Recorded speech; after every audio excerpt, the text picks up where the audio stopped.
안녕하세요. 반갑습니다. 퍼스널리서치의 손여로 팀장입니다. 본 영상에서 제공해드린 정보는 투자 판단에 도움을 드린 정보일 뿐 수익을 보장한 내용은 아니니 투자 판단에 참고하시기 바랍니다. 또한 이 정보를 제공해드림에 있어서 저는 유사투자 자문업자가 아니기 때문에 비용 지불은 1원도 발생하지 않음을 말씀드립니다. 본 영상에서 제공해드린 정보는 해당 방송국 채널 본방송을 통해서 시청이 가능하시지만 미처 준비했는데 깜빡하고 말씀드리지 못했던 내용들, 절제하느라고 매끄럽게 전달되지 못했던 내용들을 알기 쉽게, 그 다음 제 개인 유튜브답게 신랄하게 사실적으로 전해드리려고 이 영상을 제작하니 참고하시기 바랍니다. 오늘은 매일경제TV에서 시장 시그널에서 다뤘던 내용인데 참 이게 재밌는 게 뭐냐면 시장이 좋은 모습을 보여줄 때는 시장 이야기를 잘 물어봐요. 보통 그 종목에 대한 이야기를 하는 시간이기 때문에 종목에 대한 이야기를 하는데 저번 주 금요일날 시장이 굉장히 급락을 하면서 시장에 대한 질문을 하시더라고요. 시장에 대한 뷰, 앞으로의 전망 이런 것들. 그래서 그런 것들을 답변 드리면서 우리 구독자분들께서도 이제 시장을 많이 보신 분 아시겠지만 시장이 굉장히 강한 하락을 보여준 다음에 금요일날 뉴욕 시장이 반등하면서 국내 시장도 반등하는 모습, 그 다음에 이제 강한 기술적 반등 보여준 다음에 숨고르기를 하고 있는 과정인데 왜 이렇게 시장이 움직였지? 혹은 뭐 파생상품 하시는 분들 중에서 시장상 모르고 하시는 분 안 계시겠지만 뭐 주변에 파생상품 하시는 분들이 막 곡수가 났다 뭐 이런 이야기 하시는 분들인데 왜 그런 이야기가 발생했는지 궁금하신 분들은 이 영상을 시청해 주시면 좋을 것 같습니다. 일단 정말 다양한 뉴스들이 있고 제가 이제 방송 준비를 하면서 거의 뉴스 창을 거의 15개 넘게 켜본 적이 없죠. 우리 구독자분들 아시겠지만 제가 뉴스 한 3, 4가지 정도로 모든 방송 내용을 함축해서 한 번에 말씀드리는데 오늘처럼 이 방송 준비를 위해서 뉴스 창을 15개 이상 띄워본 적이 없고요. 사실은 그 매일경제TV 시장 시그널 방송이 방송 출연 거의 40분 전? 30분 전, 40분 전에 주제를 주기 때문에 방송 준비할 시간도 많이 없고 그냥 빠르게 검색을 하고 머릿속에 살짝 넣었다가 이렇게 말씀드리다 보니까 조금 정리되지 않은 상태로 말씀드리는 경향이 있는데 이런 시간을 토대로 해서 제가 말씀드리고 싶었던 내용들, 그다음 제가 말씀드리기 위해서 참고했던 뉴스들, 그런 것들을 하나하나 보면서 우리 구독자분들과 이야기를 해보도록 하겠습니다. 일단 가장 이 시발점이 됐던 것들은 이제 은선물의 급락이었던 것 같아요. 이제 은선물 급락인데 우리 구독자분도 모르겠지만 보통 파생 상품을 매매할 때 반대 매매라는 게 있죠. 반대 매매라는 거는 이제 위탁 증거금이 있고 유지 증거금이 있습니다. 그래서 내가 선물 거래를 하기 위해서 이제 선물 같은 경우 현물의 포션을 이제 좀 대비하기 위한 거기 때문에 금액이 굉장히 크게 들어거든요. 근데 우리가 그 현물을 해지하기 위한 금액을 실제 현물로 현금으로 다 넣을 수 없기 때문에 증거금률을 기록을 해가지고 일부 금액으로 이 현물 포션을 해지하는 그런 개념입니다. 그래서 보통 우리가 지금 코스피 200 지수가 700포인트가 넘어갔고 증거금률이 한 1.8% 되더라고요. 그래서 보통 이거 한 계약을 하기 위해서 600만원에서 700만원대 유지를 하기 위해서 증거금률이 수시로 바뀝니다. 그래서 옛날에 코스피 200이 뭐 250포인트 때, 300포인트 때, 이때는 이 700만원의 증거금을 채우기 위해서 증거금률이 한 5에서 6% 됐었어요. 근데 이게 코스피 200 지수가 700포인트가 넘어가다 보니까 증거금률이 그대로 뭐 4에서 5%면은 한 거래를 하기 위해서 막 1,500만 원, 2천만 원이 들어가다 보니까 증거금률이 떨어진 거죠. 그래서 증거금률이 1.8%가 되면서 역시 한 계약을 매매하기 위해서 한 700만 원 정도 있으면 된다. 이런 식으로 되고 있는데 보통 이제 증거금, 유지 증거금은 위탁 증거금으로 낸 증거금이 반대 매매 되기까지 이제 버틸 수 있는 금액. 그래서 보통은 통상 매수가 대비해서 마이너스 33% 구간을 이제 유지 증거금률로 잡힙니다. 이게 증권사마다 조금 다른데 대동소이하고요. 그런 것들을 확인하고 싶으신 분들은 자기가 이용하는 증권사 홈페이지 접속해서 확인해 보시면 됩니다. 그래서 이런 이야기를 한 이유가 은선물이 급락하면서 촉발이 된 건데요. 그 이전에 사전에 조금 깔려있던 뉴스들이 있습니다. 그래서 우리가 지금 코스피 5000포인트를 간 것은 긍정적이지만 이 5000포인트를 갔을 때 사실 외국인과 기관의 자금으로 인해서 갔으면 좋겠는데 개인 투자분들 위주로 자금이 들어와서 5,000포인트를 기록했다. 이런 이야기들 많이 들어보셨잖아요. 그래서 이런 뉴스도 많이 나왔습니다. 5,000피 시대에 이제 코스피 지수가 2,500포인트에서 5,000포인트까지 거의 100% 올랐는데 개인 투자분들 중에서는 수익을 못 보신 분들이 거의 50%가 넘는다라고 하고 있고요. 그 다음 증권사들도 이렇게 미수라든가 신용매매 이런 것들을 많이 하다 보니까 신용대출을 중단하고 있습니다. 그 다음에 제가 이 업계에서 한 10년 정도 있을 때 신용자금이 신용잔고가 굉장히 많다라고 평가하는 기준이 한 22조거든요. 그 다음에 바닥이라고 생각하는 게 한 14조 정도 돼요. 그래서 22조가 넘어가게 되면은 보통 신용자금이 과다하다, 외국인과 기관이 이 신용자금을 떨구기 위해서 매도를 할 가능성이 높다. 그러다 이제 매도가 걸리다 보면은 막 이제 반대 매매가 뭐 2, 3조씩 나옵니다. 2, 3조씩 한 3, 4개월 나오면 이제 3조씩 뻥뻥뻥뻥 털리다 보면은 14조, 15조 아래로 떨어져요. 그러면 다시 개인투자분들의 신용자금이 안정적이다 이렇게 평가를 하거든요. 근데 이 은선문발 반대 매매가 나오기 전에 이런 뉴스가 있습니다. 물론 은선물에서 반대 매매를 당한 투자자분들은 개인 투자가 아니고 외국인 투자가 되지만 이 외국인 투자가들이 은선물 파생 포지션에서 반대 매매를 당하면서 그 파생 반대 매매 당한 포지션을 케어하기 위해서 현물을 매도를 해야 되는데 그 현물이 대부분 우리나라의 뭐 코스피 삼성전자나 SKX 코스닥으로 따지면 2차전지나 로봇이다 보니까 그런 부분에서 외국인과 계약의 매도세가 나오면서 코스피가 굉장히 하락했다. 이렇게 좀 평가를 해보도록 하겠습니다. 뉴스를 제가 굉장히 많이 준비를 했는데 이렇게 제가 직접적으로 멘트를 하면서 다 지나갔어요. 그래서 그런 내용들이 있다.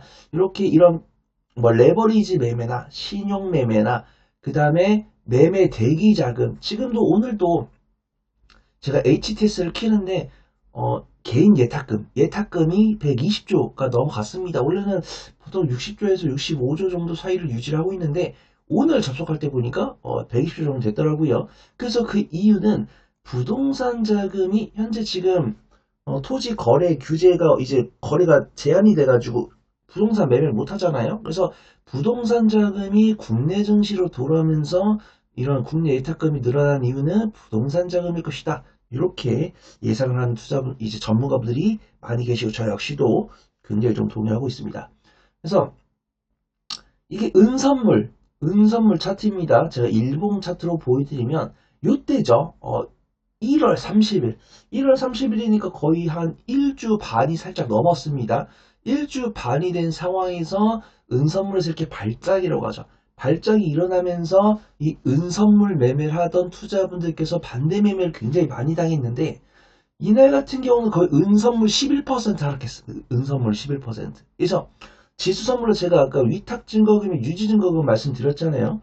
우리가 코스피 200 이제 지수 선물로 보면은 보통 이제 1포인트가 20틱입니다. 0. 이제 0.05, 0.1, 0.15, 0.2 이런 식으로 1포인트가 20개로 쪼개져요. 근데 이게 한 개가 우리가 1포인트가 25만원이거든요. 그러면 한 개 틱이 12,500원입니다. 그러면은 우리가 예를 들어서 700만원 매수했어요. 700만원 매수해서 33%이면은 거의 200만원이지. 200만원. 200만원, 210만원인데 제가 1포인트당 25만원씩 빠진다 그랬으니까 8포인트면은 반대 매매를 당해요. 그러면은 지금 코스피 200 선물이 400포인트, 420포인트라고 말씀드렸죠. 400포인트, 420포인트라고 말씀드렸는데 8포인트 빠지면 얼마예요? 2%죠. 그죠? 코스피 200 지수 선물이 2% 변동하면은 반대 매매 당하는 겁니다. 근데 지금 보면은 제가 사이드카라고 검색을 해놨거든요. 그쵸? 지금 사이드카는 지수가 5% 변한 겁니다. 5%. 5%. 우리가 이제 마진콜 오기 전에 경고를 해줘요. 그러니까 마진콜 위기가 오기 전에 한 평단가 대비해서 마이너스 20에서 마이너스 25% 빠지면은 이거 마진콜 대비해라. 추가 증가금 납부해라. 이런 식으로 전화를 해주는데 그냥 마이너스 2% 넘어가가지고 포지션 확정이 나버리면은 그냥 반대 매매 당하는 겁니다. 그래서 지금 보면 사이드카는 지수 선물이 5% 이상 변동을 해가지고 프로그램이 중단이 되는 건데 사이드카가 지금 4번 나왔거든요. 2026년 들어서 지금 4번 나왔는데 지금 이 뉴스는 3번 나왔다 돼 있죠. 4번 나왔습니다. 근데 사이드카가 발생을 한다는 건 이미 이 파생 상품을 하시는 분들은 다 반대 매매 당했다. 지금 이제 매도 사이드카, 뭐 매수 사이드카 이제 번갈아서 나타났는데 사이드카가 발생을 했다는 것은 그 발생하는 포지션의 반대로 들고 계신 분, 매도 사이드카가 발생했으면 매수 포지션 갖고 계셨던 분, 그런 분들 다 반대 매매를 당했다는 겁니다. 그래서 지금 은선물 촉발돼서 외국인이 부랴부랴 국내 시장에서 돈을 찾아가다 보니까 그 연동된 포지션이 반대로 연동되다 보니까 이런 지수 선물 갖고 계신 분들도 반대 매매 굉장히 당했다. 근데 지금 보면은 뉴욕 증시 같은 경우도 사실 은선물 때문에 밀렸지만 사실 뉴욕 시장이 밀렸던 거는 그때 뭐 구글이나 뭐 아마존이나 뭐 마이크로소프트 이런 글로벌 IT 기업들이 AI 사업에 투자하고 있는 자금이 이제 적정하게 진행이 되고 있는 것이냐 그런 부분들이었습니다. 그래서 일단은 뭐 아마존이나 이제 아마존 같은 경우는 조금 부담되는 수준까지 투자를 하고 있다 이런 평가를 받고 있고요. 그 다음 MS 같은 경우는 잘 버티고 있다 그렇게 평가를 합니다. 근데 제가 재무제표를 봤거든요.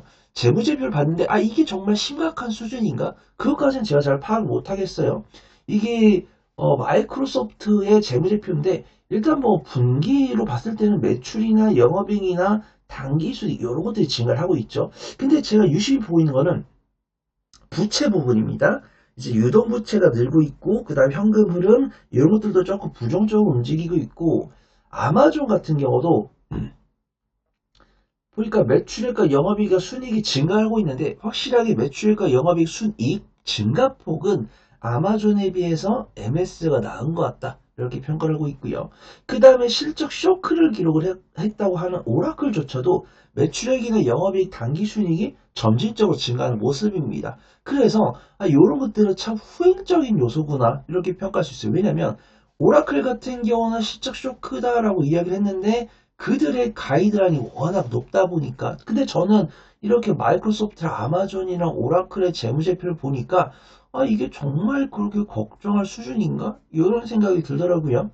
물론 이제 마이크로소프트나 아마존 같은 경우는 뭐 전년 동기 대비해서 매출이 한 15에서 20% 증가를 했는데 이 종목을 바라보는 투자자분들이 불만족스러운 거죠. 아니, 요 정도 AI 투자했으면은, 뭐, 엔비디아나 마이크론, 삼성전자, SK하이닉스, 요런 기업들은 전년 동기 대비해서 실적이 막 40에서 50% 증가하는데, 이를 전반 기업들 10에서 15% 증가가 무엇이냐, 이렇게 실망을 하시는 것 같아요.